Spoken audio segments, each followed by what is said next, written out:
지금으로부터 6,500만 년 전, 지구는 역사상 가장 강력한 생명체, 공룡의 지배를 받고 있었습니다. 그 어떤 동물도 감히 공룡을 이길 수는 없었으며 앞으로도 이 존재를 이길 방법은 결코 없을 것 같았습니다. 갑자기 나타난 지름 10km의 소행성이 지구를 덮쳤고 곧 지구는 폭발로 인한 먼지로 온통 뒤덮여버립니다. 순식간에 먼지로 뒤덮인 지구는 더 이상 지표의 태양빛을 받아들일 수 없었고 이는 광합성을 해 양분을 얻는 식물과 플랑크톤의 감소를 불러일으켰죠. 연쇄적으로 대형 초식동물과 해양동물들의 감소, 또 그들을 먹이로 하는 상위 포식자들의 감소를 이끌어내었고 곧 지구상에 존재하던 육상생물의 75%는 앞으로 더 이상 그 모습을 찾아볼 수 없게 되었습니다. 이후 지구는 4번의 빙하기와 3번의 간빙기를 거쳤고 그로부터 수백만, 수천만 년의 시간이 흘러 현재는 인류가 지구를 지배하고 있습니다. 그리고 그를 비웃기라도 하듯 또다시 지구를 향해 날아오고 있는 소행성 베누. 인류에 비견할 수 없을 정도로 강력했던 공룡들조차 소행성 앞에는 무참히 멸종당할 뿐이었습니다. 과연 공룡보다 한참 보잘것없는 우리 인류는 멸종당하지 않고 인류의 문명을 이어나갈 수 있을까요?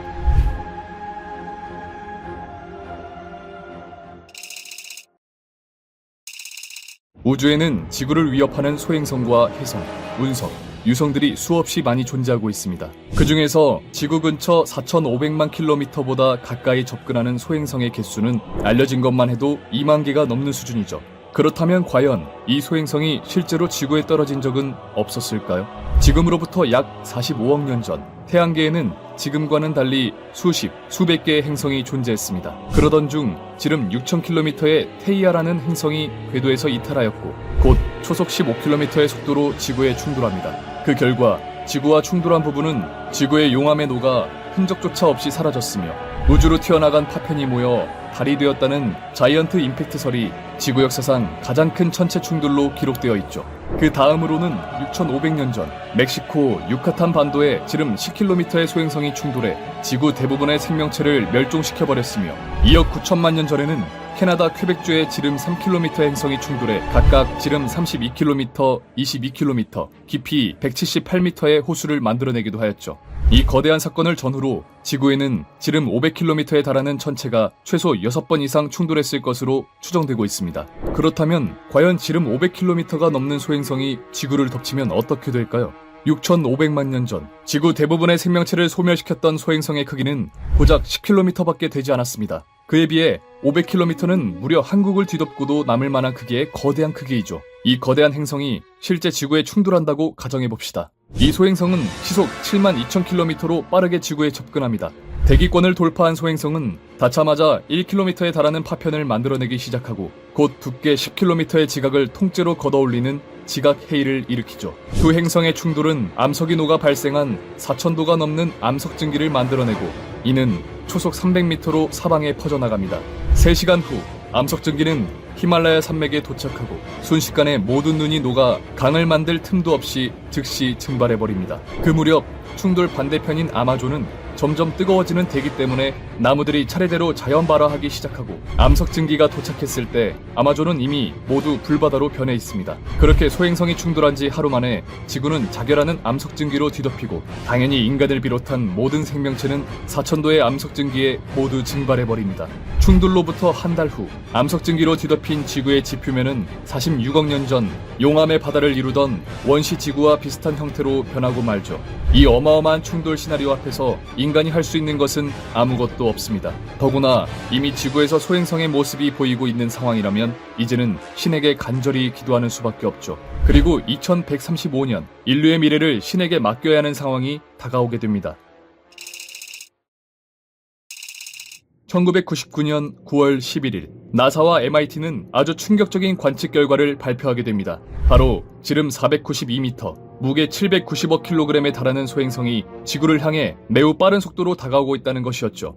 이 소행성의 속도는 초속 28km로 만약 지구에 충돌하게 된다면 히로시마 원폭 44만 배에 달하는 피해를 입힐 것이라고 발표하였습니다. 지구를 원시 상태로 되돌릴 정도의 위력은 아니나 웬만한 도시, 나라쯤은 지구에서 없애버릴 위력이었죠.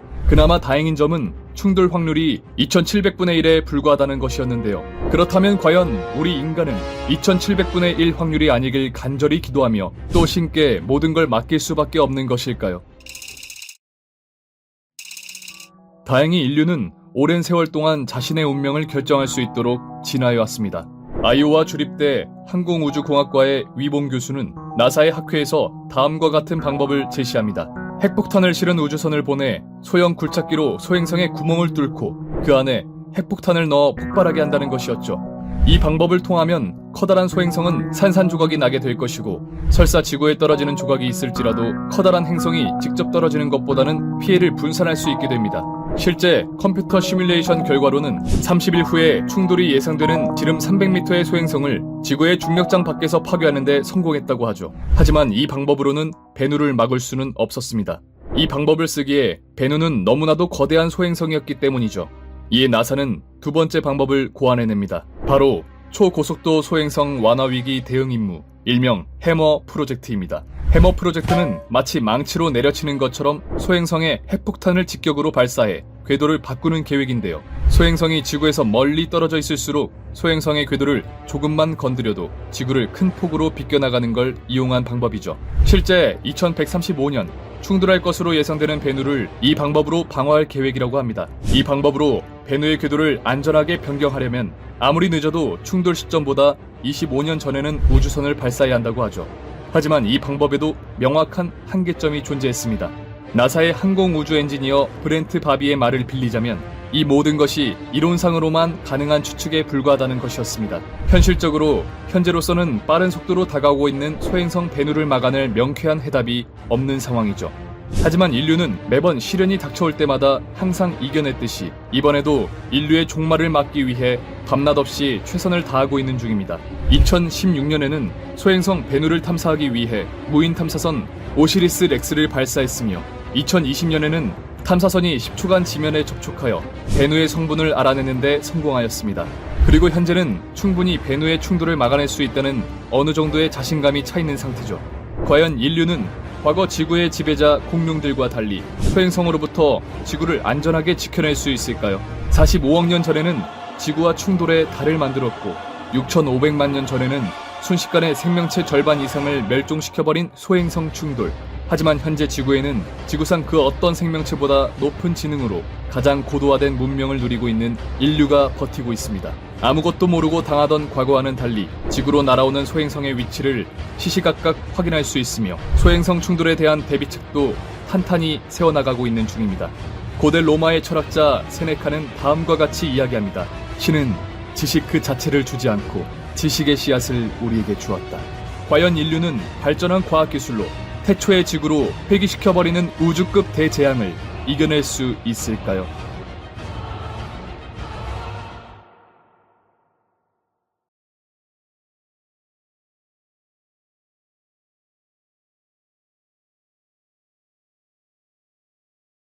지금으로부터 약 400만 년 전 지구에 탄생하게 된 최초의 인간 오스트랄로피테쿠스. 하지만 우리 인간이 지구에 탄생했을 무렵에는 이미 이 지구를 지배하고 있는 생물이 따로 존재하고 있었는데요. 그들은 인간보다 수십 년에서 수백 년 혹은 수천 년 먼저 탄생해 이 넓디 넓은 지구를 장악하고 있었죠.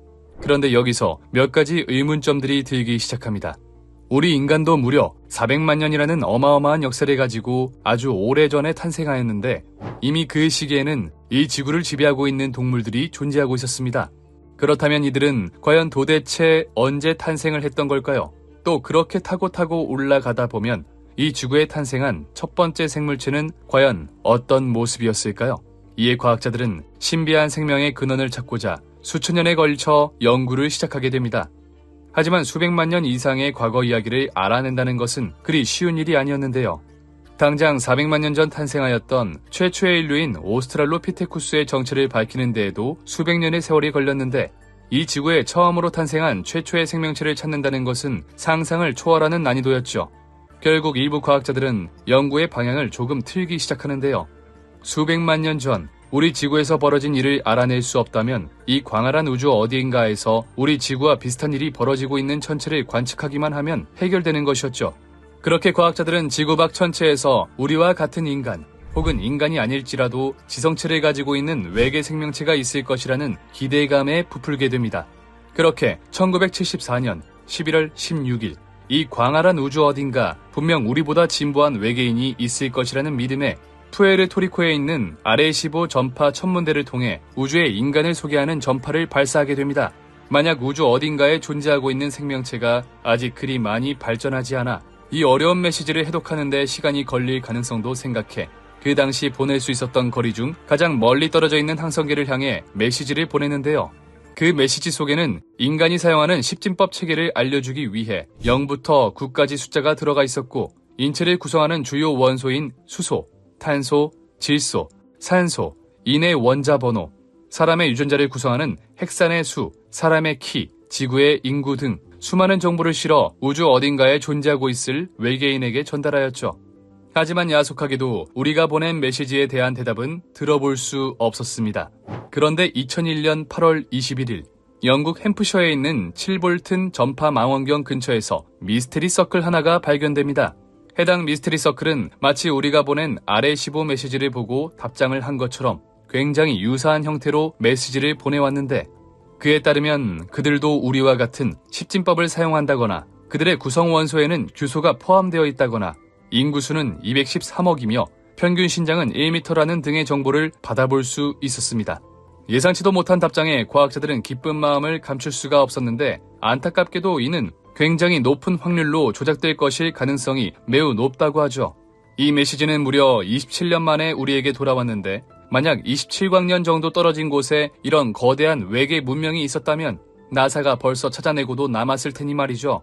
그리고 2023년 막바지를 향해 달려가고 있는 현재까지도 아레15 메시지의 답장은 따로 받아볼 수 없었습니다.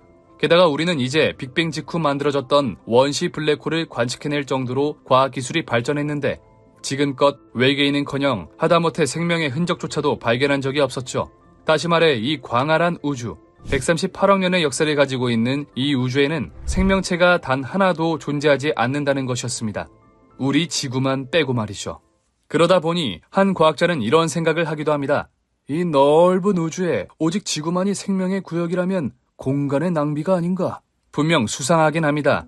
이 우주는 세상에서 가장 빠르다는 빛조차도 누빌 수 없는 광활한 곳인데 그런 광활한 우주 속에 우리와 같은 인간, 하다못해 작은 생명체 하나 없다니 도저히 우리의 상식으로는 이해할 수 없는 것이었죠.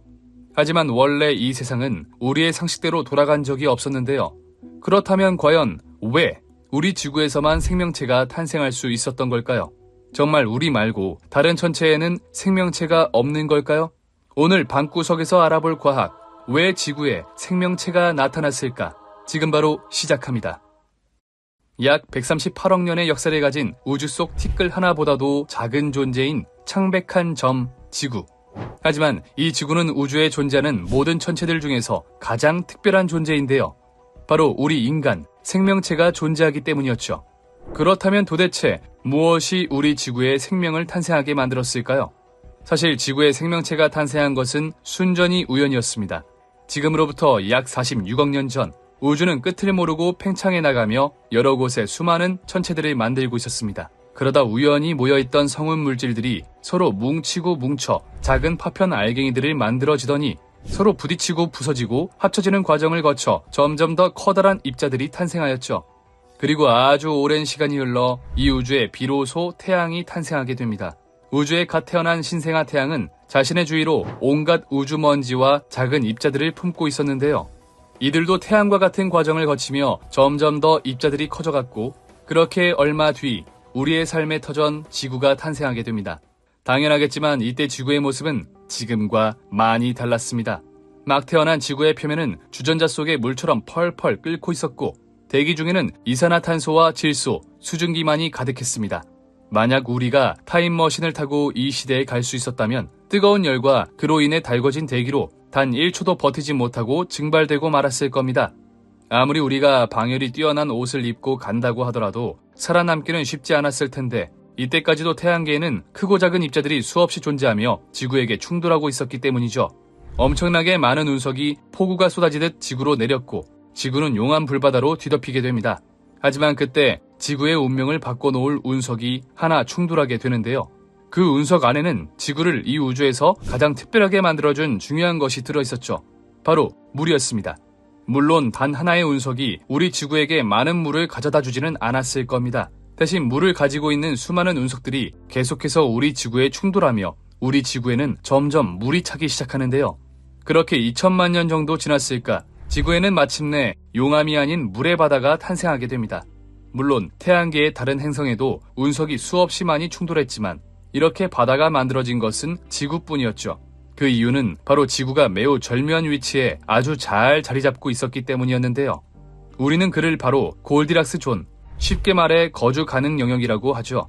거주 가능 영역은 말 그대로 생명체들이 거주하기 좋은 영역을 뜻하는 단어로 태양에서 얼마나 멀리 혹은 얼마나 가까이 떨어져 있느냐에 따라 결정되는 사항이었죠.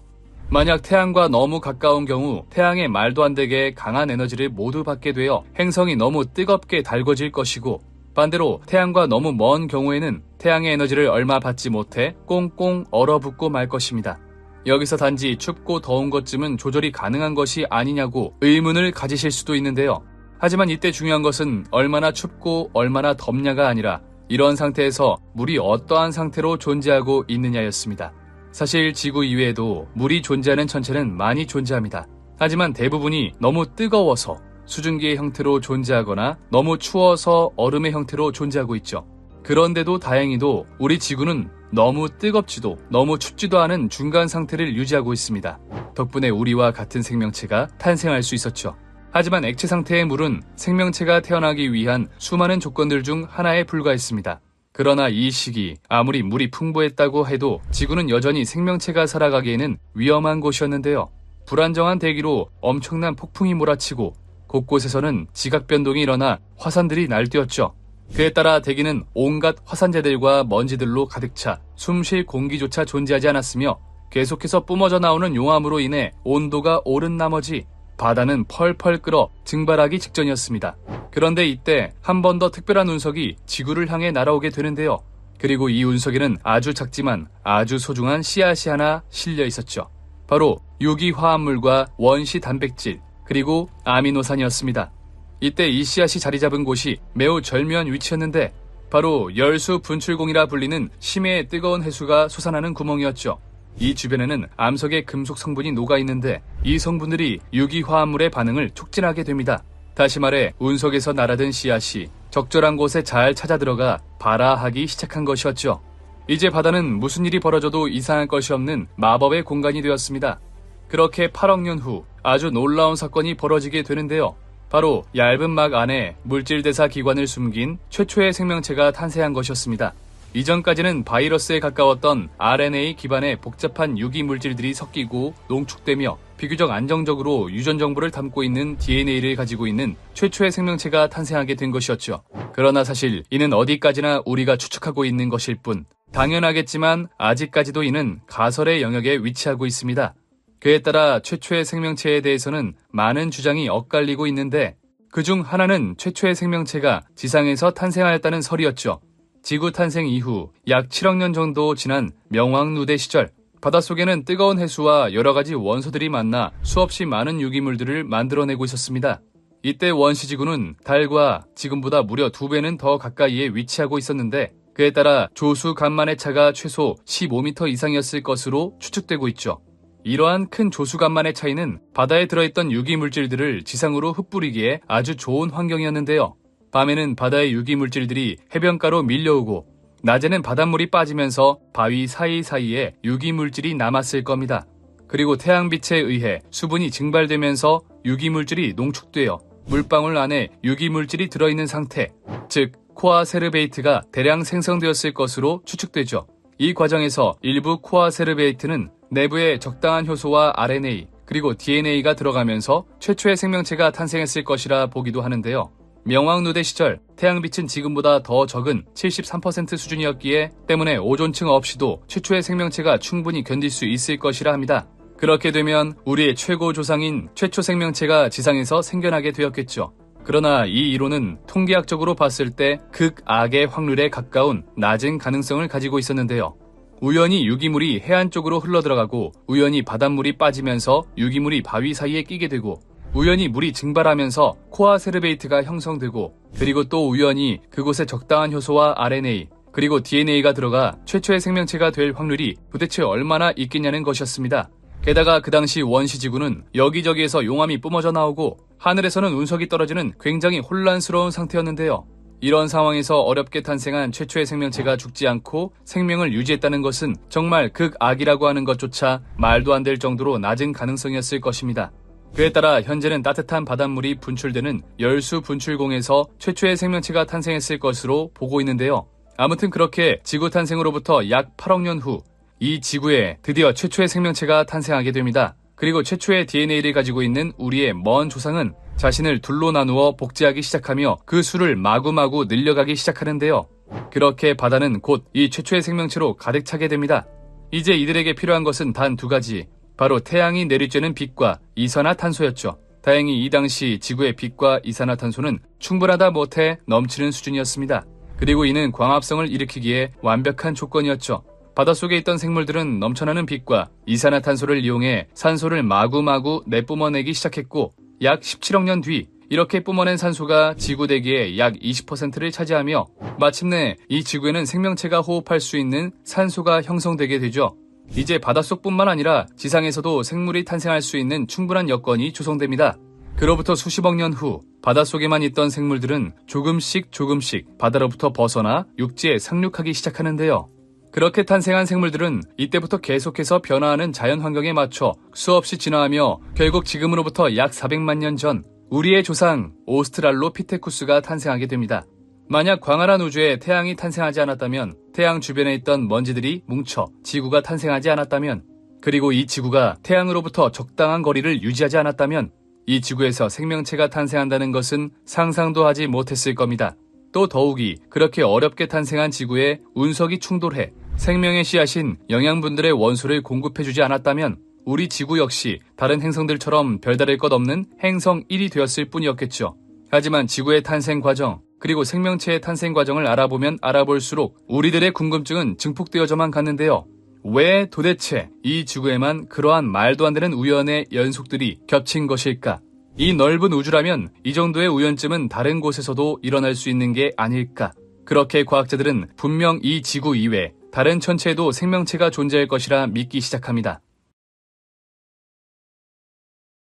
우리가 외계인이 있다고 믿는 이유는 사실 한 가지의 생각에서 시작합니다. 우리가 존재하고 있으니까. 우리 인류 문명을 보면 우리 우주에서 생명체가 발생하고 이들이 문명까지 건설할 수 있다는 것은 명백하게 증명되었습니다. 그렇지 않다면 우리가 존재할 수 없으니 딱히 말할 필요도 없는 사실이죠. 그리고 138억 년의 역사를 가지고 있는 이 우주는 정말 셀 수도 없을 정도로 많은 행성들이 존재하고 있습니다. 이미 생겼다가 사라진 별들까지 포함한다면 그 수는 인간의 숫자로 표현하기에 벅찰 정도로 많을 수도 있죠. 우주가 아무리 넓다고 해도 우주에서 아무리 많은 행성들이 사라졌다가 생겼다가 반복하더라도 이 우주에서 통하는 자연 법칙은 어딜 가나 동일하게 작동할 겁니다. 다시 말해 우주 어딘가에서 우리 지구와 같은 행성이 있다면 분명히 그곳에서도 우리와 같은 생명체가 발생할 가능성이 충분하다는 것이죠. 실제로 이러한 아이디어와 함께 관측을 시작한 이래로 우리는 지구와 비슷한 환경의 행성, 즉 생명체가 살아갈 수 있는 조건들을 갖춘 행성들을 적긴 하지만 계속해서 발견하고 있는데요. 때문에 그곳의 인류 문명보다 더 발달했건 덜 발달했건 혹은 비슷한 수준인 건 간에 또 다른 외계 문명들이 존재할 가능성은 아주 많은 상황이죠. 설령 문명을 일으키지 못할 짐승이나 미생물 수준이라고 할지라도 외계 생명체는 반드시 있을 겁니다. 하지만 안타깝게도 지금까지 지구의 인류는 외계 생명체에 대한 그 어떠한 단서도 찾지 못했는데요. 우주과학의 권위자 나사의 연구 결과 발표에 의하면 지구와 같은 생명 발생 잠재력을 가진 행성은 이제서야 약 8%밖에 탄생하지 않았다고 합니다. 쉽게 말해 우리 인류 문명이 우주 역사의 초창기에 건설된 문명이라 아직 우주에서 우리 수준 혹은 아직 생명체가 만들어질 준비가 안 되어 있을 가능성이 높다는 것이었죠. 심지어 호주의 한 과학자들은 우리 우주에서 새로운 문명이 탄생하는 것에 대해 회의적인 의견을 제시하기도 하는데요. 호주 맥쿼리대 행성과학자인 크레이그 오닐 교수는 어떠한 행성에서 생명체가 발생하기 위해서는 우주에서 날아오는 해로운 우주 방사선을 막아줄 무언가가 필요하다고 이야기합니다. 이 시기 생명체들은 아주 작은 방사선으로도 파괴될 수 있는 매우 약한 상태이기 때문에 이들은 무조건적으로 보호해줄 무언가가 있어야 한다는 것이었죠. 하지만 그러기 위해서는 거대한 행성 자기장을 형성할 수 있는 활발한 지각 활동이 일어나야 하고, 그러한 지각 활동을 일어나기 위해서는 우리 지구처럼 판 구조를 갖추고 있어야 한다고 합니다. 그런데 여기서 문제는 우리 지구와 같이 판 구조의 형태를 가지고 있는 행성은 은하 형성 초기에나 만들어지기 쉬웠다는 건데요. 지금은 그러한 행성이 새롭게 만들어지는 것은 상당히 어려우며 앞으로는 더욱 어려워질 것이라고 주장했죠. 결국 다시 말해 인류 문명 이후 세대의 문명들이 새롭게 탄생되기는커녕 우리 문명이 마지막 문명이 될 수도 있다는 건데요. 하지만 몇몇 과학자들은 크레이그 오닐 교수의 의견에 동의하지 못했습니다. 분명 이 지구 밖 우주에는 생명체가 존재하고 있으며 단순히 고집을 부리는 것이 아니라 이론적으로도 충분히 증명이 가능함을 보였죠. 다음 방구석에서 알아볼 과학, 지구에만 사람이 사는 게 아니다 입니다. 지금까지 방구석 과학이었습니다.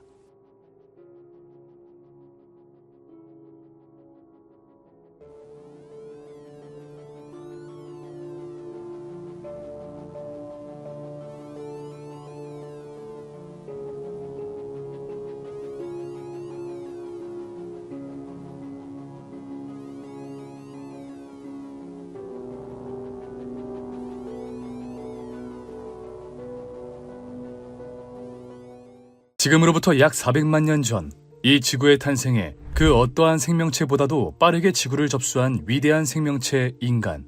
인간은 탄생하던 순간부터 지금까지 마치 누군가에게 보호와 지지를 받고 있는 듯 다른 생명체와는 비교도 할 수 없을 정도로 빠른 진화 속도와 우월성을 증명하였습니다. 그 결과 불과 몇백 년 전까지만 해도 이 지구를 지배하고 있던 수많은 생명체들을 전부 이기고 이 지구의 지배자가 되었죠. 하지만 안타깝게도 우리에게 주어진 행운은 거기까지였는지도 모르겠습니다. 우리는 분명 누군가의 도움으로 인해 이 자리에 올라섰지만 우리를 도운 그 존재가 무엇인지 아무것도 모르기 때문이죠. 때문에 수십 세기에 걸쳐 인간은 자신을 이렇게까지 도와준 알 수 없는 존재를 알아내기 위해 한 가지 학문을 탄생시킵니다. 바로 과학이었죠. 그리고 그 과학은 우리에게 끊임없는 손길을 내민 은인이 바로 이 우주의 비밀에 있다고 이야기합니다. 오늘 방구석에서 알아볼 과학, 결국엔 우주의 비밀을 풀게 될 인류, 지금 바로 시작합니다. 지금까지 기록에 남겨진 바에 의하면 우리 인류는 꽤나 오래전부터 이 문제를 해결하기 위해 애써왔단 걸 알 수 있었습니다. 아직 문명이라고 부르기에도 부끄러운 원시인 시대부터 인류 역사상 가장 번성했던 이집트 문명에 이르기까지 정말 그리고 아주 오래전부터 우리는 그 비밀에 다가가기 위해 노력해왔죠.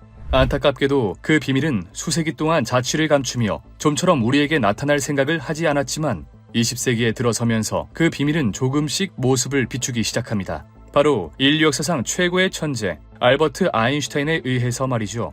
1905년 아인슈타인은 모든 것을 품고 있는 이 우주를 이야기할 수단을 만들기 위해 특수상대성 이론을 발표합니다. 뒤이어 10년 뒤엔 우주를 보다 보편적인 방법으로 이해할 수 있도록 일반 상대성 이론 역시 내놓았죠. 이 두 논문이 세상에 일으킨 파장은 어마어마했습니다. 단지 빛과 시간, 그리고 공간에 대한 설명에 불과했던 이 주장들은 지금까지 갈피를 잡지 못해 탐구하지 못했던 우주 연구에 이정표를 만들어 주었으니까요. 그렇게 1915년 독일의 한 과학자 카를 슈바르츠 실트는 새로이 등장한 이정표를 바탕으로 이 우주에 대한 가장 중요한 연구를 하기 시작합니다. 그 이정표가 말하는 바에 의하면 질량이 있는 물체는 그 자체로 중력을 만들어낼 수 있으며 물체의 질량에 따라 중력의 크기 역시 결정된다고 이야기하고 있었습니다. 그런데 여기서 중요한 점은 질량의 크기에는 제한이 없다는 것, 다시 말해 질량이 무한대가 될 수 있다는 것이었고, 이는 중력 역시 무한대가 되는 순간이 있을 수 있다는 것이었죠. 하지만 정작 이런 이정표를 만들어낸 아인슈타인은 그러한 비상식적인 천체를 받아들일 수 없었습니다. 생각해봅시다. 이 생각에 의하면 질량을 가지고 있는 물체는 그 크기가 크던 작던 중력을 가지고 있을 겁니다. 이때 중력이 영향을 미치는 범위는 무제한이기 때문에 아무리 멀리 떨어져 있는 천체일지라도 서로 중력의 영향을 주고받을 겁니다. 그렇다면 수억 년의 세월이 흐르면 이 둘의 거리는 아주 조금이라도 가까워지게 되겠죠. 문제는 이러한 천체들이 우주에는 수억 개, 수조 개 이상 있다는 겁니다. 다시 말해 충분한 시간이 흐른다면 우주에 존재하는 모든 천체들은 저마다의 질량이 만들어낸 중력으로 서로가 서로에게 이끌려갈 것이며 언젠가는 이들이 서로 만나 더 큰 질량을 가진 천체로 진화하게 된다는 이야기입니다. 그리고 더욱 커다란 질량을 얻게 된 천체는 더욱 강한 중력을 행사하며 더욱 많은 천체들을 끌어당기게 될 것이고, 이는 곧 모든 것을 어마어마한 중력으로 빨아들이는 무시무시한 천체, 블랙홀로 진화하게 되겠죠. 그렇다면 수억 년이 흐른 이 우주에 남는 천체라고는 블랙홀밖에 없을 겁니다. 아인슈타인은 이렇게 아름답고도 완벽한 우주가 이러한 비참한 결말을 맞을 것이라고는 생각할 수 없었습니다. 때문에 그는 블랙홀의 존재를 철저히 부정했죠. 그런데 이때 독일의 카를 슈바르츠 실트는 이를 무시하고 블랙홀의 존재 가능성에 대해 발표합니다. 그는 1915년 아인슈타인이 일반상대성 이론과 함께 발표한 아인슈타인 장방정식을 통해 수학적으로 블랙홀이 존재함을 증명하였으며 그 누구도 감히 그 수식에서 오류를 찾을 수 없었죠. 그때부터 인류는 모든 것을 빨아들인다는 신비하면서도 무서운 존재, 블랙홀에 대해 연구하기 시작합니다. 하지만 그에 대해 연구하면 연구할수록 머릿속에서 하나의 의문이 끊이지 않고 떠올랐는데요. 블랙홀이 엄청난 중력으로 모든 것을 계속해서 빨아들인다면 그 물질들은 전부 어디로 가는 것일까? 블랙홀은 중력이 너무나도 강해서 우주상에서 가장 빠르다는 존재 빛조차 빨아들이며 계속해서 성장합니다. 물질을 빨아들여 질량이 증가할수록 블랙홀의 중력은 강해지고 중력이 강해질수록 더욱 많은 물질들을 빨아들일 수 있어 블랙홀의 크기는 계속해서 커지게 되죠. 때문에 슈바르츠 실트에 의해 블랙홀의 존재가 예측된 이후로 우리는 블랙홀이 계속해서 물질을 빨아들이고 그 크기가 계속해서 증가할 것이라고 생각해왔습니다. 하지만 블랙홀이 정말 이런 식으로 행동한다면 굉장히 무서운 일이 아닐 수 없는데요. 블랙홀이 계속해서 한계를 모르고 커진다면 과연 어디까지 커지냐가 가장 커다란 문제였습니다. 물론 우주는 굉장히 넓기 때문에 블랙홀이 우주를 지배하는 데까지는 오랜 시간이 걸리겠지만 충분한 시간이 흐른다면 우주에 남는 천체는 결국 블랙홀일 뿐입니다. 다시 말해 우리 우주의 미래는 블랙홀에게 갈기갈기 찢길 것이라는 것이었죠. 때문에 우리는 주위 물질을 빨아들이며 계속해서 성장하는 블랙홀을 막을 수 없다고 생각했고 무언가 이상하긴 했지만 이 우주의 끝에는 암울한 미래만이 펼쳐져 있을 것이라고 생각하였습니다. 물론 그러면서 모든 것을 빨아들이는 블랙홀과 반대되는 개념인 모든 것을 내뱉는 천체 화이트홀을 구상하기도 했지만 화이트홀이 모든 것을 내뱉는 동시에 국소적으로 엄청난 질량이 모이기 때문에 다시 한번 블랙홀이 생겨 화이트홀이라는 개념 역시 잘못되었다고 결론짓게 되었죠. 다시 말해 블랙홀이 작아질 방법은 존재하지 않으며 블랙홀은 주위의 물질을 잡아먹고 끝을 모르고 성장할 뿐이라는 것이었습니다. 하지만 이에 대해 굉장한 의구심을 품은 자가 있었으니 바로 인류를 대표할 정도로 천체 물리학에 능통했던 천재 스티븐 호킹이었죠. 사실 호킹 이전에도 블랙홀에 대해 의구심을 가졌던 사람이 있었습니다. 1972년 야콥 베켄슈타인은 이 세상을 지배하는 법칙, 열역학을 적용시켜보기로 하는데요. 그런데 열역학 법칙에 의하면 우리가 지금까지 알고 있던 블랙홀의 정의는 굉장히 많이 수정되어야 했죠. 셀 수 없을 정도로 많은 입자로 이루어져 있는 이 우주가 고작 블랙홀 몇 개로 정리가 된다면 이는 열역학 제2법칙인 엔트로피의 법칙을 위반하게 되는 것이었습니다. 엔트로피 법칙은 쉽게 말해 이 세상은 점점 무질서한 방향으로 나아간다는 법칙으로 물에 퍼진 잉크가 자유분방하게 퍼지는 것을 보면 알 수 있는데요. 반대로 엔트로피가 낮아진다는 것은 이미 엎질러진 물을 다시 주워 담고 물에 퍼진 잉크를 다시 돌리는 행위에 해당합니다. 다시 말해 절대 엔트로피는 낮아질 수 없다는 것이죠. 만약 블랙홀의 엔트로피가 0이라면 주변의 엔트로피가 0이 아닌 무언가를 블랙홀 안에 넣었을 때 전체 엔트로피는 감소하게 될 겁니다. 하지만 이 세상에 그런 일은 벌어질 수 없으니 블랙홀은 엔트로피가 0이 아니게 되는 것이죠. 때문에 블랙홀의 온도는 절대 온도 0도가 아니며 이는 온도에 따라 빛이 나오는 현상인 흑체 복사가 일어나야만 했습니다. 이는 다시 말해 모든 것을 빨아들이기만 하고 당연하게도 내뱉는 것은 없다 생각했던 블랙홀이 사실은 우리도 모르게 계속해서 복사열을 내뱉고 있었다는 것이죠. 나아가 호킹은 더욱 충격적인 이야기를 합니다. 베켄슈타인의 제안으로부터 2년 후 호킹 박사는 호킹 복사라는 것을 제시하며 흑체 복사가 충분히 가능하다고 말합니다. 그렇다면 호킹 박사가 이야기하는 블랙홀이 내뱉는 물질은 과연 무엇일까? 바로 여기서 일반 상대성 이론과는 전혀 연관이 없을 것 같던 양자역학이 등장하게 됩니다. 이제는 우리 대중들에게 많이 친숙해진 양자역학은 사실 우리가 알고 있는 것보다 훨씬 괴랄한 것들을 품고 있는 학문인데요. 그 중에는 우리의 상식 수준으로 절대 이해할 수 없는 양자요동 혹은 양자떨림이라 부르는 현상이 있었죠. 우리는 진공 상태라고 한다면 그 안에 기체조차 존재하지 않는 무의 공간이라고 생각합니다. 보통 공기를 빼 진공 상태를 만든다고 하니 그렇게 알고 있는 것이 당연하죠.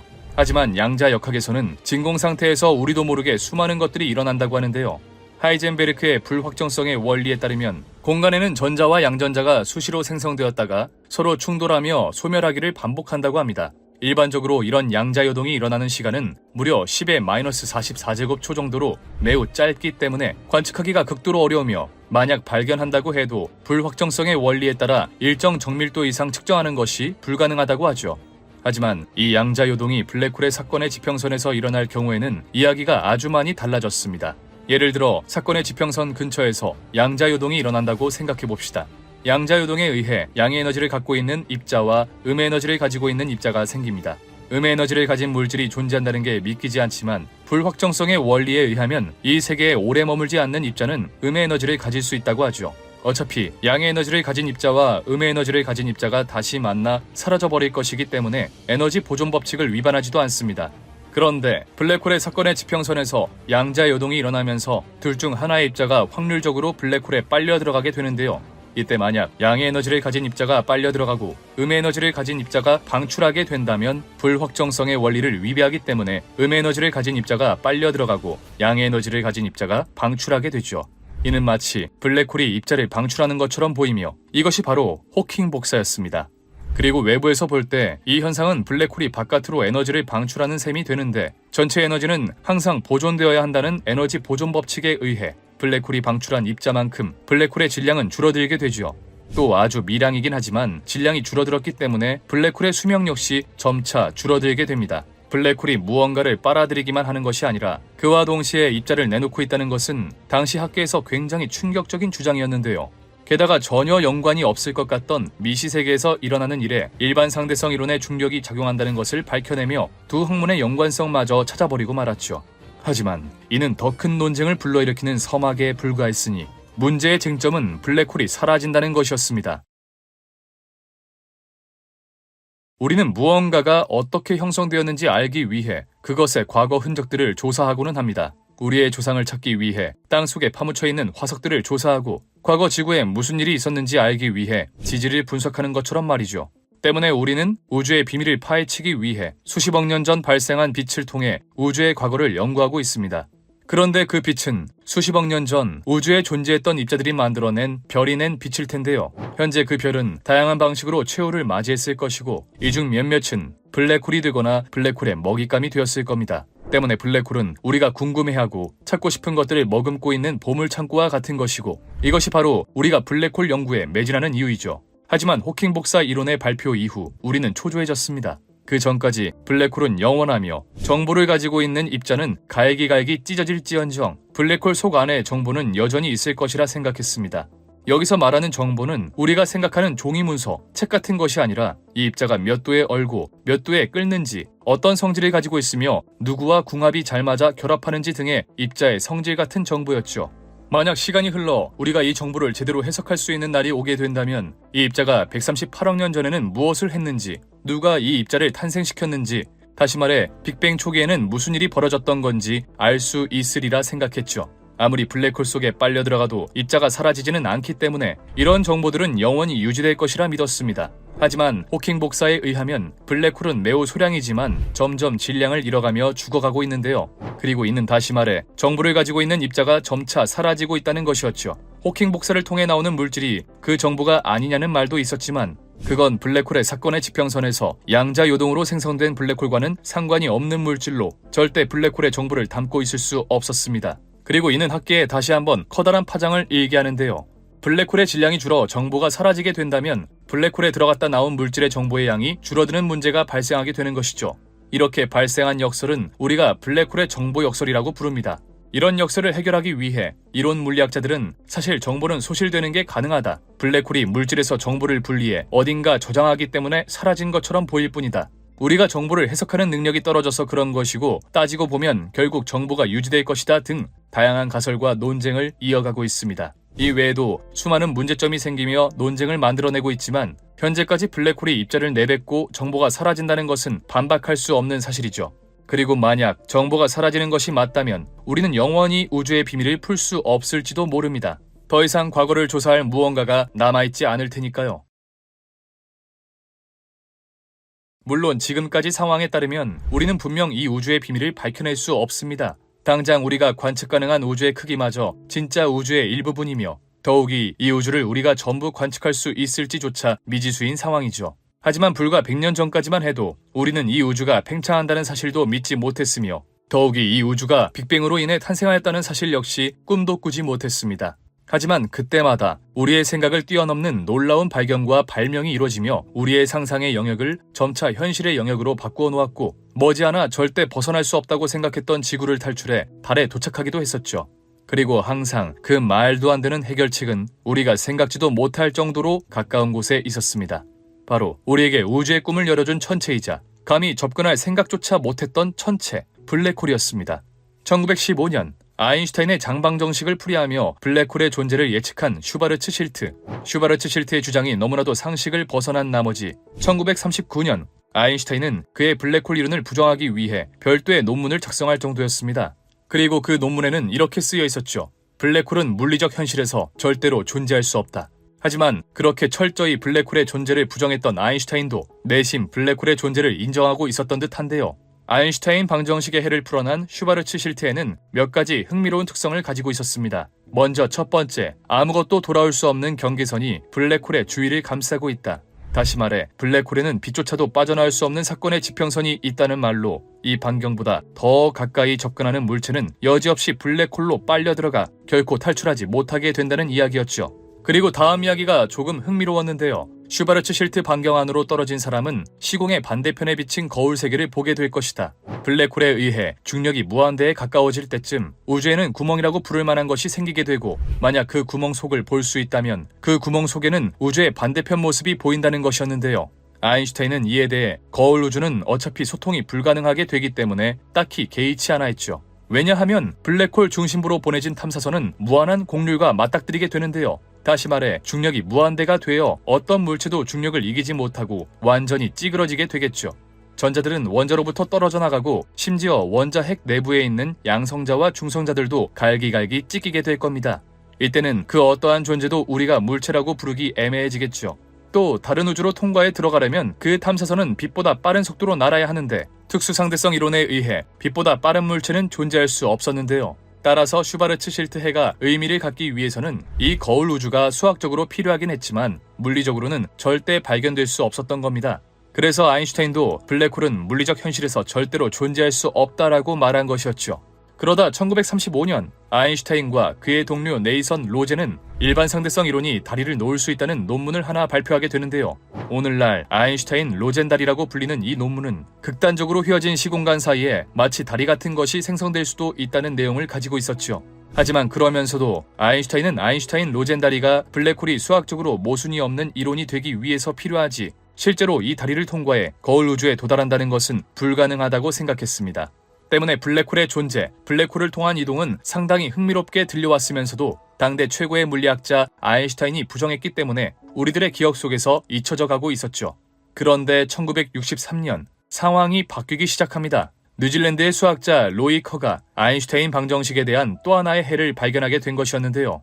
슈바르츠 실트가 회전을 배제하고 아인슈타인 방정식의 해를 구했다면 커는 회전까지 그 계산에 집어넣었죠. 그 결과 회전하는 무거운 별은 한 점으로 붕괴하지 않는다는 사실을 발견하게 됩니다. 그 대신 회전하는 별은 납작하게 되어 결국 고리 모양으로 압축되는데 이는 흥미로운 성질을 갖게 되죠.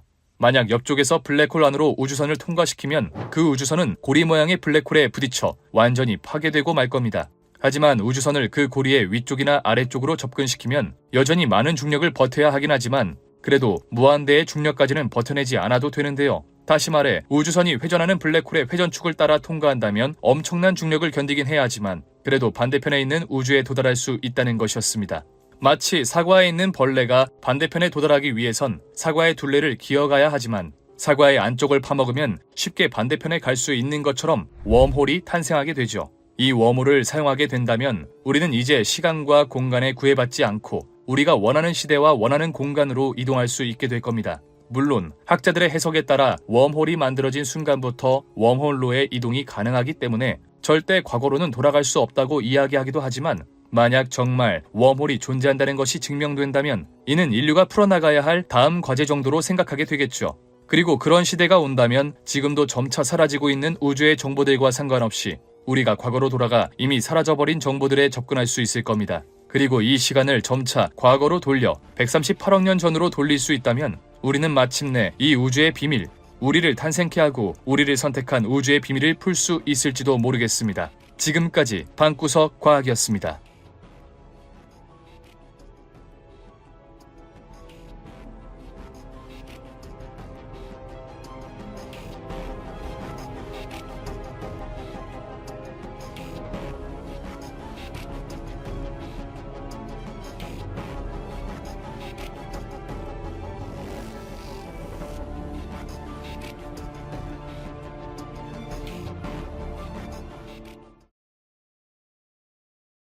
인류가 지성을 갖기 시작한 순간부터 지금에 이르기까지 우리는 오직 하나의 목표만을 향해 달려왔습니다. 우리를 탄생시킨 우주는 어떻게 탄생하였는가? 이를 알아내기 위해 인류는 수라는 개념을 만들어내었고 수학이라는 방법을 만들어내었으며 과학이란 소설을 쓰기 시작하였죠. 하지만 처음에 인류가 쓴 소설은 글도 모르는 동물이 쓴 외계어나 다름없었습니다. 그들이 쓴 소설은 우주의 비밀에 접근하기 위해서라기보다는 그저 이랬으면 좋겠다 하는 망상에 가까운 이야기였죠. 그런데 점점 특이한 생각을 하는 사람들이 등장하기 시작합니다. 그 전까지 하늘이라는 공간은 너무나도 신성한 곳이라 우리 인간이 관심조차 가져서는 안 되는 신의 영역이었지만 신에 대한 반감을 가지고 있던 사람들은 이 하늘을 연구하기 시작했고 그에 따라 신이 하늘을 조종하는 것이 아니라 신성하다 생각했던 하늘조차 어떠한 정해진 법칙에 따라 움직이는 무력한 존재라는 것을 밝혀내었습니다. 뿐만 아니라 우리가 너무나도 당연하다 혹은 신의 섭리다라고 생각했던 자연현상들 역시 정해진 법칙에 따라 그저 흘러가고 있을 뿐이라는 것을 깨달았죠. 그렇게 인류는 이 세상에 존재하는 것은 신의 뜻이 아니라 마땅히 자연이 정한 법칙에 따라 움직인다는 것을 알았고 우주 어디서나 보편적으로 작용하는 힘인 중력의 존재를 눈치채게 됩니다. 그리고 1687년 아이작 뉴턴이 이를 수식화하며 인류의 목표 달성에 엄청난 기여를 하였죠. 이를 바탕으로 수세기 동안 정체되었던 인류의 과학기술은 엄청난 폭을 성장하였으며 인간은 산업화라는 눈에 띄는 발전을 이룩할 수 있었습니다. 그러나 안타깝게도 그 이상의 무언가가 발견되지 않으며 인류의 번뜩임이 끝이 나는 줄 알았는데 1905년 드디어 그 인물이 나타나게 됩니다. 과학의 역사를 설명할 때 도저히 빠뜨릴 수 없는 그 인물, 아인슈타인 말이죠. 아인슈타인은 특수상대성 이론을 시작으로 수많은 논문을 발표하며 우주의 본질에 닿기 위해 노력하였고 그제서야 비로소 인간은 우주를 보다 과학적인 시각으로 바라보기 시작합니다. 물론 수백만 년 동안 이어져 오던 관습을 깬다는 것은 쉽지 않은 일이었으나 인간은 자신이 틀렸다는 것을 인정하면서 조금씩 진실의 순간을 마주하게 되었죠. 그리고 결국 1927년 인류의 오랜 생각이 아예 틀렸다는 충격적인 비밀이 밝혀지게 되는데요. 그것이 바로 이 우주가 작은 한 점에서부터 시작되었다는 위대한 이론, 빅뱅이었습니다.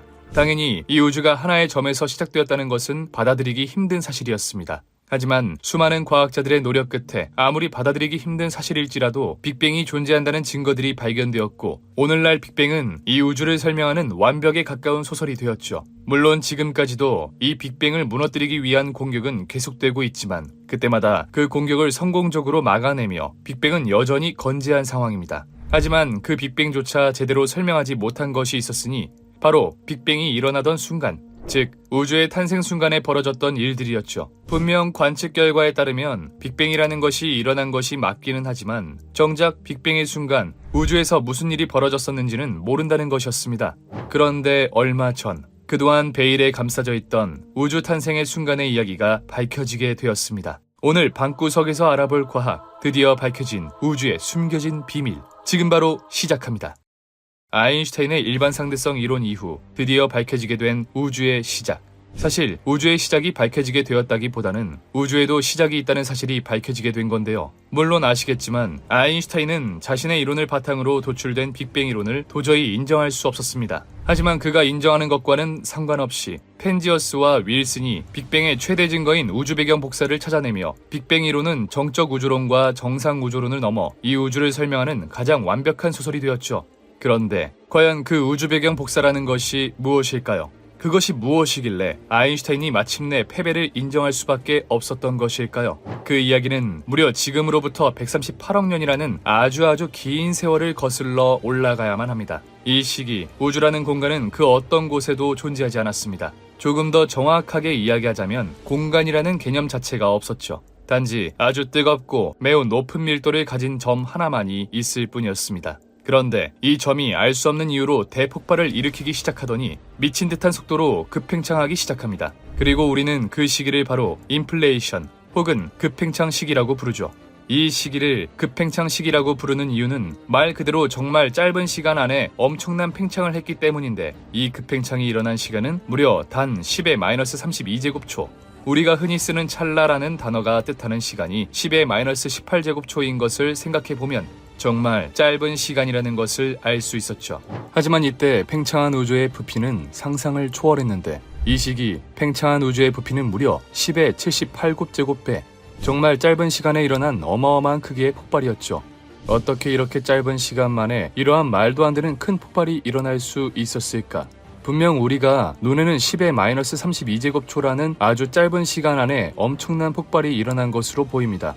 하지만 사실 이곳에는 엄청난 트릭이 숨겨져 있었는데요. 아인슈타인의 일반상대성 이론에 의하면 질량이 모이는 곳에서는 중력 역시 모이게 됩니다. 그리고 늘어난 중력은 시간과 공간 모두를 길게 잡아 늘어뜨리게 되죠. 쉽게 말해 중력이 강한 곳은 시간이 느려지고 공간은 왜곡된다는 것이었는데요. 정리하자면 빅뱅 직후 우주에는 매우 작은 공간에 엄청난 크기의 질량이 모여 있었으니 일반 상대성 이론에 의해 시간이 정말 굉장히 느리게 흘러갔을 겁니다. 우리에겐 비록 그 시간이 10의 마이너스 32제곱초로 느껴지겠지만, 만약 우리가 실제 빅뱅의 순간에 존재하고 있었다면 실제로는 1억 년 혹은 수백억 년처럼 느껴졌을 수도 있다는 것이었죠.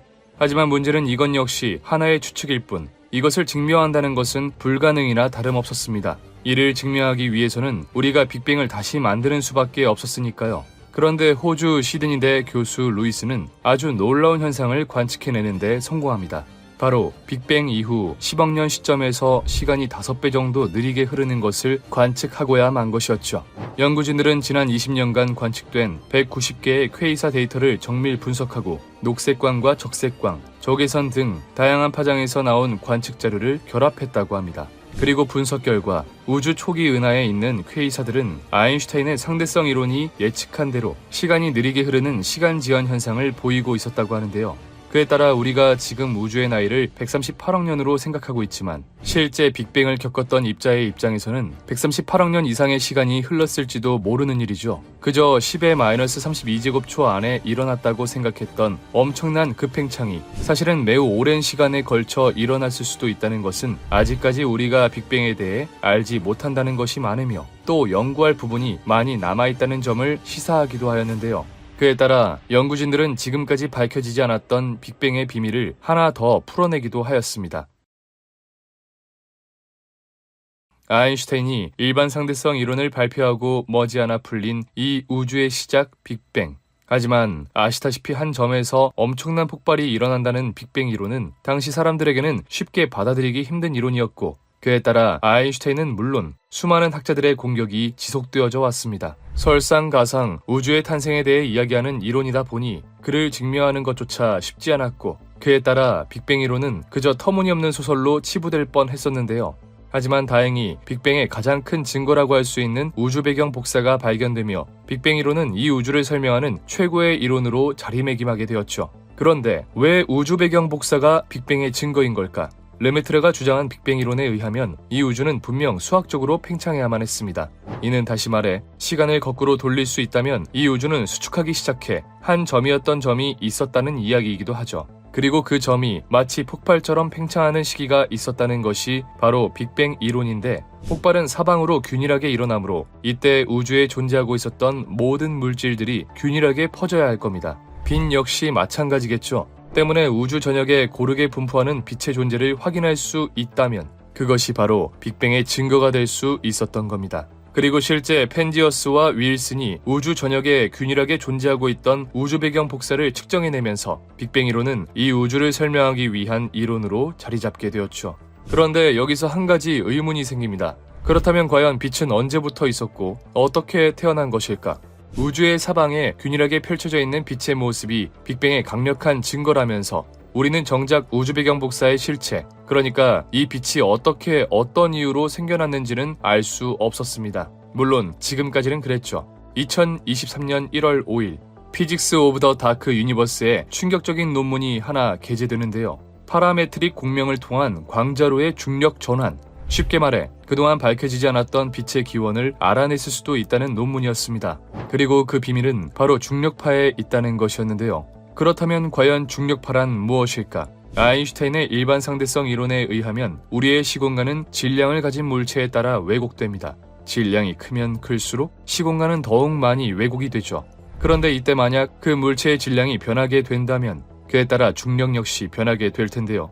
어찌되었든 중력의 크기가 변하게 되었으니 주변 시공간 역시 왜곡이 더 되던가 혹은 덜 되던가 하는 식으로 영향을 받을 수밖에 없을 겁니다. 때문에 물체의 질량 변화는 시공간을 흔들게 되는데 이때 발생하는 시공간의 출렁임이 바로 중력파라는 것이었죠. 하지만 얼마 전까지만 해도 이 중력파는 그저 아인슈타인의 이론에서 도출되는 하나의 상상에 불과했습니다. 왜냐하면 질량이 급작스럽게 변화하여 시공간의 출렁임을 만들어내는 것 자체를 쉽게 확인하기 힘들며 만약 그런 중력파가 있다고 해도 우리가 그것을 관측하는 건 역시 쉽지 않았고 뿐만 아니라 대부분의 중력파는 우리 지구로부터 수십억 광년 이상은 떨어져 있는 곳에서 발생하는 것이 많았기 때문에 우리 지구로 오면서 중력파가 점점 옅어져서 측정하기가 쉽지 않았죠.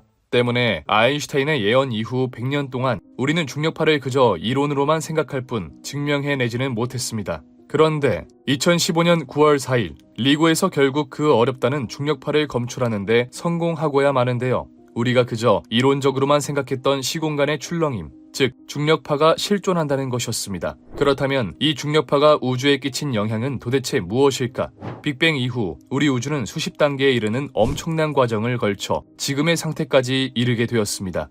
물론 아직까지는 감춰진 비밀들이 더 많은 상황이지만 지금도 충분히 그 과정을 많이 발견해내었었죠. 그중 가장 흥미로운 단계는 바로 이 우주가 매우 짧은 시간 안에 급팽창하며 온 우주에 균일하게 물질을 뿌렸던 인플레이션 시기라고 할 수 있는데요. 이 시기 우리는 찰나라는 순간보다 짧은 10의 마이너스 32제곱초 만에 10의 78제곱배라는 어마어마한 크기로 팽창하면서 엄청난 변화를 맞이했을 겁니다. 그리고 이는 다시 말해 한 점에 모여있던 고밀도의 에너지가 넓은 공간에 균일하게 퍼지며 비교적 밀도가 낮아졌다는 말이 되기도 하는데요. 결국 매우 짧은 시간 안에 엄청난 질량의 변화가 생긴 것으로 이는 당연히 시공간의 출렁임인 중력파를 만들어내었을 겁니다. 그리고 바로 이때 발생한 중력파가 빛의 기원이라는 것이었는데요.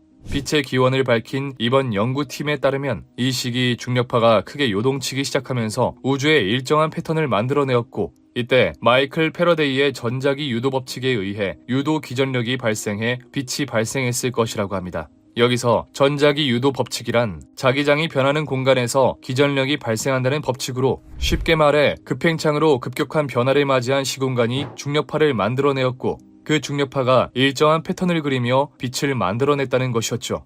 물론 이 역시 아직까지는 하나의 가설에 불과한 상황이지만 지금까지 빛의 기원을 이렇게까지 정확하게 설명한 이론은 없었기에 그토록 인간이 궁금해했던 빛의 기원에 대한 실마리가 보이는 순간이었습니다. 2021년 12월 25일 우주의 비밀을 풀기 위해 모인 나사, ESA, 캐나다 우주국 그들은 자신들이 지금까지 쌓아온 기술력을 집약해 제임스 웹 우주망원경을 발사하는데요. 이 망원경의 목표는 기존 지상 망원경이나 우주 망원경이 관측할 수 없었던 아주 먼 거리에 있는 심우주 전체를 관측하는 것으로 그동안 인간이 써내려왔던 우주 소설에 고증을 더해줄 물건이었죠. 그런데 얼마 전인 1월 23일 세계 최고의 국제학술지 네이처에 충격적인 논문 하나가 게재됩니다. 바로 지금까지 발견하지 못했던 지구에서 가장 먼 은하 4개를 발견했다는 것이었는데요. 이들은 지구로부터 무려 134억 광년 떨어져 있는데 무려 우주가 현재 나이의 2%에 불과했던 빅뱅 이후 4억 년 미만의 모습을 보여주고 있었습니다. 즉 우리가 그토록 궁금해하던 우주의 탄생의 순간을 가득 품고 있는 보물창고 같은 것이었죠. 사실 이전에도 오래된 은하를 관측한 적은 많이 있었습니다. 실제로 지난 2022년에도 계속해서 가장 오래된 은하 관측 기록을 갈아치우면서 새로운 은하들을 관측해냈죠. 이 외에도 현재 우주에는 다양한 나라와 다양한 단체들이 쏘아올린 망원경들이 많이 존재하고 있는데 2022년 4월 10일 이 HT팀은 매우 충격적인 것을 하나 포착하게 됩니다. 바로 지금까지 베일에 감싸져 있었던 신비로운 존재 블랙홀이었죠. 그들은 지금으로부터 무려 5,500만 광년 이상 떨어져 있는 M87 은하의 블랙홀을 포착했는데요. 이전까지 블랙홀은 너무나도 어둡고 모든 것을 빨아들이기에 그 존재를 예측하기만 할 뿐 실제로 본다는 것을 상상도 하지 못했었습니다. 하지만 블랙홀의 강한 중력에 의해 주변의 시공간이 휘는 현상을 이용해 관측해내며 상대성 이론이 100년 전 예측한 블랙홀의 존재를 이제야 비로소 인정하게 되었죠. 그런데 문제는 이 블랙홀이 우리가 생각한 것보다 너무나도 무거웠다는 겁니다. 이대로라면 대략 45억 태양질량쯤 되어야 하는데 실제로 관측해보니 무려 65억 태양질량이었던 것이죠. 단순히 오차라고 하기에는 너무나도 큰 편차에 과학자들은 그야말로 혼란에 빠지고 맙니다. 그런데 머지않아 2022년 4월 8일 이런 오차에 대한 충격적인 논문이 하나 발표되는데요. 그에 따르면 블랙홀이 무려 암흑물질을 잡아먹으며 성장했다는 것이었습니다. 언제나 그렇듯 이번 논문 역시 기존의 상식을 깨버리는 탓에 굉장히 큰 논란이 되었는데 보통 우리에게 알려진 블랙홀의 성장 조건은 두 가지 정도로 정리할 수 있습니다. 블랙홀 주위에 존재하는 기체, 성간진, 그리고 우주 전체에 존재하는 우주 배경 복사를 흡수하거나 혹은 블랙홀이 다른 항성, 다른 블랙홀과 융합할 경우 정도가 있었죠. 하지만 아무리 주위의 물질을 많이 흡수하였다고 하더라도 태양 질량의 20억 배를 빨아들이는 것은 불가능했고 다른 블랙홀과 충돌했다고 주장하기에는 주위에 다른 블랙홀이 존재하지 않았습니다. 때문에 M87 블랙홀이 예상치보다 20억 태양 질량만큼 무겁다는 건 암흑물질의 섭취 이외에는 설명할 수 있는 방법이 없었는데요. 게다가 문제는 그뿐만이 아니었습니다. 보통 대부분의 은하는 중심부로 갈수록 중력이 더 집중되기 때문에 암흑물질 역시 많이 분포하는 편입니다. 그런데 M87 은하는 암흑물질의 양이 이상하리만치 적었고 그 부족한 양은 딱 20억 태양질량이었죠. 과연 이게 우연이었을까요?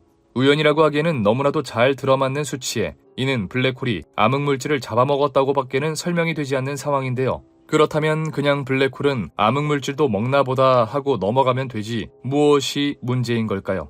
그 이유는 암흑물질이 가지고 있는 특성에 있었습니다. 암흑물질은 보통 그 어떠한 것과도 상호작용하지 않기 때문에 아직까지도 발견하지 못하는 미스테리한 물질인데요. 그런데 이 암흑물질이 블랙홀 속으로 빨려 들어갔다니 굉장히 놀라울 수밖에 없는 이야기죠. 물론 암흑물질이 중력과는 상호작용하기 때문에 블랙홀의 강한 중력에 의해 암흑물질이 빨려 들어간 것이 아니냐고 하실 수도 있지만 블랙홀이 물질을 빨아들이기 위해서는 그 물질이 에너지를 잃어야만 했는데요. 쉽게 말해 물체와 물체끼리 충돌을 하게 되면 둘 중 한 물체는 에너지를 얻고 한 물체는 에너지를 잃게 될 겁니다. 그리고 이때 에너지를 잃은 물체가 블랙홀 속으로 빠지게 되는 것이죠.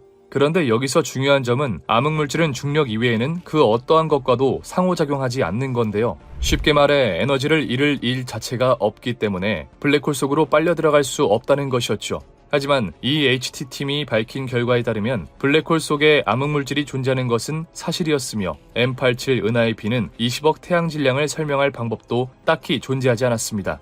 때문에 과학자들은 아직도 이 문제를 해결하기 위해 고군분투를 하고 있는 상황인데요. 하지만 이 상황이 과학자들에게 의문만을 안겨준 것은 아니었습니다. 본격적으로 천문학의 컴퓨터가 쓰이기 시작하면서 천문학자들은 시뮬레이션을 통해 우주의 진화 과정을 재현했는데요. 그리고 이 시뮬레이션에 의하면 암흑물질은 은하 중심에 제일 많이 분포하고 은하 바깥 부분에는 가장 적게 분포해야 했습니다. 하지만 실제 관측되는 은하의 질량 분포는 이론과는 너무 달랐는데 이번 관측으로 어떠한 이유로 이러한 현상이 일어났는지 겨우 해답을 찾을 수 있었습니다. 다시 말해 이번에 관측된 M87 블랙홀이 우리에게 커다란 혼란을 안겨주기는 했지만 그와 동시에 그동안 풀리지 않았던 의문점까지 풀어주게 된 것이었는데요. 드디어 이 우주의 비밀에 한 발자국 다가가게 된 순간이었죠. 그런데 아이러니하게 이 블랙홀은 우리가 우주의 비밀에 다가가게 하면서도 또 동시에 우리를 진실과 멀어지게 하고 있었는데요. 심지어는 이 블랙홀이 우리가 우주의 비밀을 영원히 풀 수 없게 만드는 우주의 휴지통 같은 존재라는 것이 밝혀지며 많은 과학자들을 절망하게 만들기도 하였습니다. 다음 방구석에서 알아볼 과학은 우리가 절대로 우주의 비밀을 풀 수 없는 진짜 이유입니다. 지금까지 방구석 과학이었습니다. 감사합니다.